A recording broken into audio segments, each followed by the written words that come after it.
Hi, welcome to our devotion this morning with the Elim Church at Sunderland.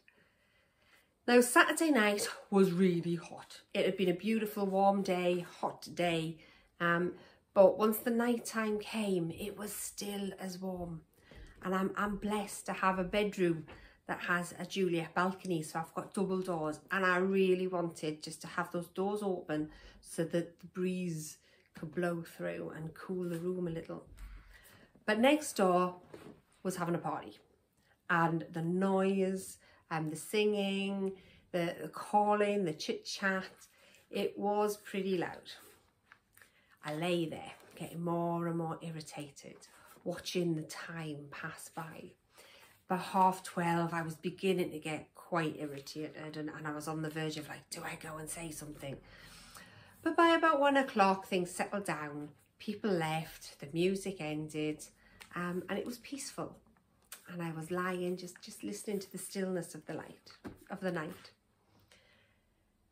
Just as I was about to drop off to sleep, the fire alarm started going off. Shot up out of bed, had a check of the house, everything was fine, and as quick as it started, it just suddenly stopped. But that fire alarm going off, I jumped up and was so angry. So I thought, what now?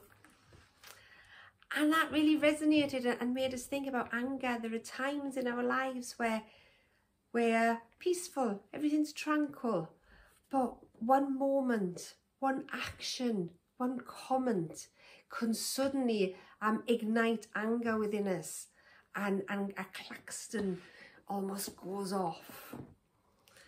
Now, sometimes anger actually makes us aware of an injustice, a situation in which we need to act, that there's something that's not right, that's not fair. Social justice is a term that's quite popular at the moment. But if we're honest, most of the time our anger stems from a violation we feel that against our freedoms or our expectations, our rights, our desires are being violated, and it makes us angry. There's a verse that I want to just share, and it's in Ephesians chapter 4 and verse 26. In your anger, do not sin. Do not let the sun go down while you are still angry. That first part, in your anger, do not sin.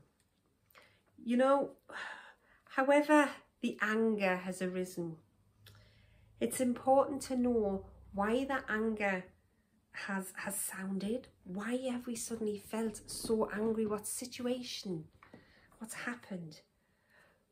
But most importantly is how we respond. We need to respond in a godly way. That might mean to show love, to show kindness, to show compassion. But one thing is sure, as that verse goes on to indicate, anger should never be left unchecked. It should never be left to just continue. The second part of the verse, do not let the sun go down while you are still angry. There's a lovely little phrase that I heard a number of years ago. Anger may win a moment, but it is not to be allowed to win the day. So I just want to encourage you.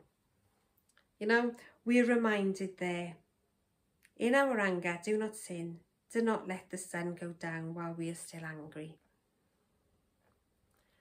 I just pray that the Spirit of God will help us, will help our hearts to change, will give us new desires, will help us be peaceful, to be people who want to bring peace. And let us not be people who are controlled by the fire of anger.